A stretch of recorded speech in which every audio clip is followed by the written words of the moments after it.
Hello world, look who I've got here on my side. Maybe you introduce world. yourself, yeah. Hello internet, yeah. And we do it in English now. Yeah. So it's not only for the Germans. Yeah. Only for Germans who Not only. were able to Yeah, speak yeah. English, yeah. Right, so maybe you say a few words about yourself for those who maybe don't know you at all. I'm Michael and I sing for a living. Yeah. And I actually enjoy it. Yeah. Which is really great Yeah. actually. So tell us about your beginnings, when you started singing. That was actually when I heard Elvis Presley. Elvis. That was okay. Yeah. It was actually like many of my generation. Yeah. We just heard about him when he died. Okay. Because he wasn't very present in the first couple of Huh. years. In the last couple of years. In the first couple of years he was very present. In the last couple of years it was quite silent, Yeah. especially in Europe. He was touring the States, gaining weight, and not being so happening anymore. Yeah. So you didn't hear much, so I didn't know about him at all. I think I was 8 or 9 years old. And then he died, and then they showed all that stuff on TV, and I thought, that's cool. What a great guy. And then my sister, my older sister, got an Elvis. We still had records in those days. You know, these round big things. I mean, they're coming back. I mean, you know what they look like anyway. But it's like that was the only thing we had. And that was this Elvis Forever double LP. And she likes Elvis, but she wasn't a big fan. She liked Elvis, and I was really into that record. And she gave it to me. And that was actually the first time where I realized it's interesting to put music on vinyl. Ah. Not only fairy tales. Yeah. Because I was listening to fairy tale records as a child, and I thought that made sense, and I was never able to understand why people put music on records. Yeah. But that day I finally noticed it makes sense. It's kind of cool. Okay. That was it. I mean, and that was a crucial moment for you to realize music is cool. Music is cool, yeah. And then it's like I was just a fan. I was singing to Elvis with nonsense lyrics. More sugar. You know, like a German who doesn't understand English sings funny English the way it sounds. Yeah. And at the age of 12, I wanted an acoustic guitar for Christmas. Okay. And that's when I started to play and Strum and wrote my first German songs. Okay. Yeah. What was it about? It was kind of hippie-like a little bit, you know, against power plants. Yeah.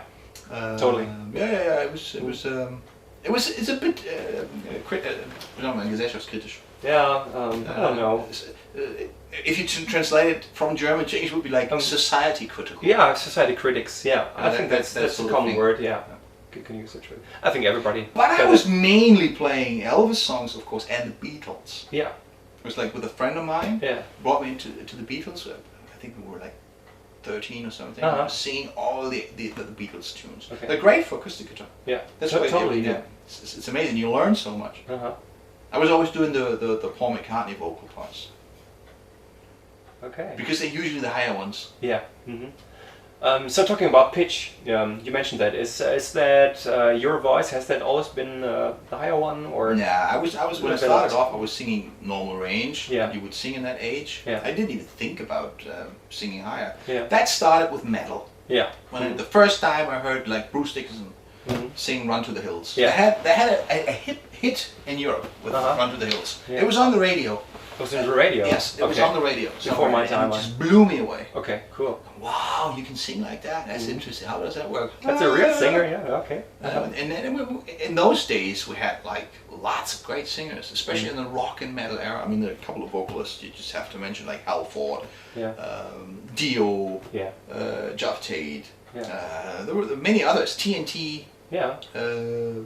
Lots of good singers, especially in that time, in that scene. So that was very motivating. And then I started to try it out.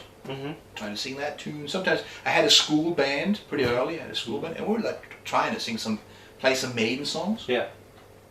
Actually, Maiden songs. Yeah, school band. Yeah. Oh, just a couple here and there. Sometimes just in between for fun. And then you try it out. You know? And I was kind of able to hear how to do it. Okay. I was always like an autodidact. Can you say that? Yeah, that's German word. Self-taught. Yeah, self-taught. Exactly. I was able to to hear how to do it right. Yeah. Because when you sing high pitch, you should not scream, you should not shout. And if you shout, you got to do that with a clever technique. Otherwise you fuck your voice up. Yeah. But it's like I could always hear that there was some kind of control in the voice. You just you push it up, but you try not to become much louder. Yeah. You try to keep the level. It's almost like playing a trumpet. Yeah. It's like you have like a pressure from that end, and you press against it, and you just hold the right level. That's always how. It's like many people say that that's wrong. Don't think trumpet, but that's the way it feels to me a little bit. It's almost like you have like a wall, which are the vocal cords, and you kind of make it air pressure to a certain point so that you can. But that's exactly how it works. Yeah. Every vowel, every pitch has its own unique level. Until it breaks. Until it breaks. If you push too much, it breaks. Exactly. You can't hold it anymore. If you push too little, air and pressure, you fall into the falsetto. Exactly. Yeah.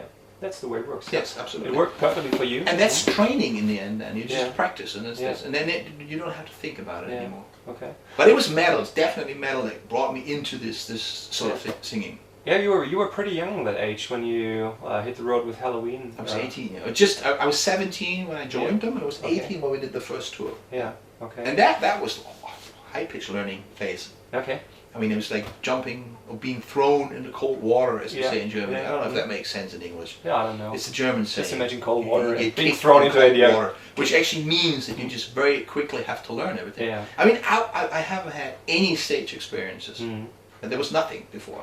Not even club gigs or anything. Okay. There was one thing we did in a school, one with my school band. Yeah. That was some sort of a gig, if you want to say that. But that's it. And since I joined Helloween, it was like next year. We did the record.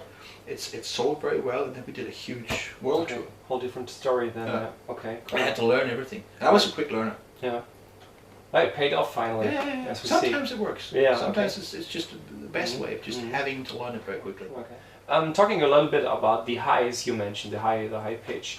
Was there ever kind of an obstacle for you when you had to reach a certain note? Obstacle, hindernis, something. Not to be able to do that. Yeah. When I have a flu. Yeah. Okay. When I have a flu, I mean, I usually have that. It's like when I get a flu, like I had on the Avantasia tour. Yeah. It didn't affect me on the first couple of shows, but when we did those shows where I actually was longing for playing, like in Mexico, like the South America shows, my voice was almost gone. So sad because the people were so beautiful. But what can you do? Yeah. There's nothing you can do. That's life. Usually it starts with a flu, and the first couple of days doesn't affect the voice much, and then bacterials get on my vocal cords. Oh yeah, vocal cords, great. Yeah. And then my voice is almost gone. Yeah. It's like Kai Hansen actually had like penicillin. Yeah, penicillin. Yeah. Had those, antibiotics. Yeah. He had those with him that are especially designed for this area. Yeah. And Kai actually told me that usually it's not the flu that fucks up the voice. It's the immune system that comes down, and then bacterials can actually take over this area. Yeah. And that's what fucks up the voice. Yeah. And that's why antibiotics work. Antibiotics, because they don't help you with the flu. Yeah. You can take as much as you want. They don't change the flu. But as soon as I started to take them, like two days, actually the next day the voice was already much better. Okay. So I'll always have them with me now. Yeah. Yeah. But that always fucks me up. Yeah. If I don't get enough sleep in combination with the flu.